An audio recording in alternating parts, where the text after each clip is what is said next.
দেশের ১৭০০ প্রজাতির প্রাণী প্রকৃতিতে কি অবস্থায় আছে তা জানার জন্য লাল তালিকার কাজ শুরু করেছে আন্তর্জাতিক একটি সংস্থা।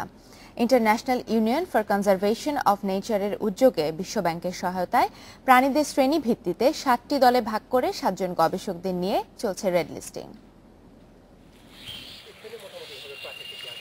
রাজধানীর একখণ্ড সবুজ ভূমি, বোটানিক্যাল গার্ডেন, নানা প্রজাতির পাখি ও সরীসৃপ এখনও অল্প বিস্তর দেখা যায় এখানে। অথচ গত শতাব্দীতে ঢাকা, গাজীপুর সহ ময়মনসিংহ, মুন্সিগঞ্জের বনেবাদারি গন্ডার, বনবিড়াল, ময়ূর, হরিণের অবাধ চলাচল ছিল। ৬ দশক আগেই হারিয়ে গেছে মিঠাপানির কুমির। ঘড়িয়াল দেশের নদী সীমানা ছাড়া হয়েছে কয়েক যুগ আগেই। নগর সভ্যতার বিস্তারের সাথে সাথে ধ্বংস হয়েছে প্রাণীদের মাথা গোঁজার ঠাঁই। সংক্ষিপ্ত হয়ে পড়েছে তাদের তালিকাও।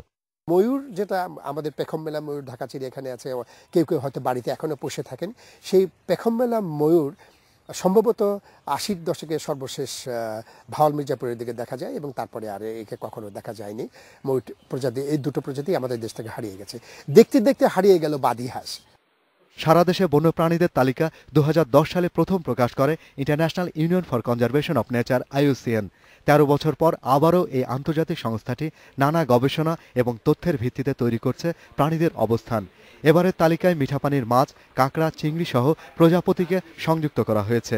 নতুন করে বাটারফ্লাই এবং ক্রাস্টাসিয়ার প্রায় ৫০০ স্পিসিস আমরা নতুন, ইন টোটাল আমাদের প্রায় ১৭০০-র মতো স্পিসিস এই বছর আমরা অ্যাসেস করব আর কি। প্রকৃতিতে বিপদাপন্ন, মহাবিপদাপন্ন এবং নিশ্চিহ্ন হওয়ার হুমকিতে থাকা প্রাণীদের খবর জানাবে এ তালিকা। চূড়ান্ত লাল তালিকাটি প্রকাশ করা হবে ২ বছর পর। Shahriar, Anirban, independent news, Dhaka.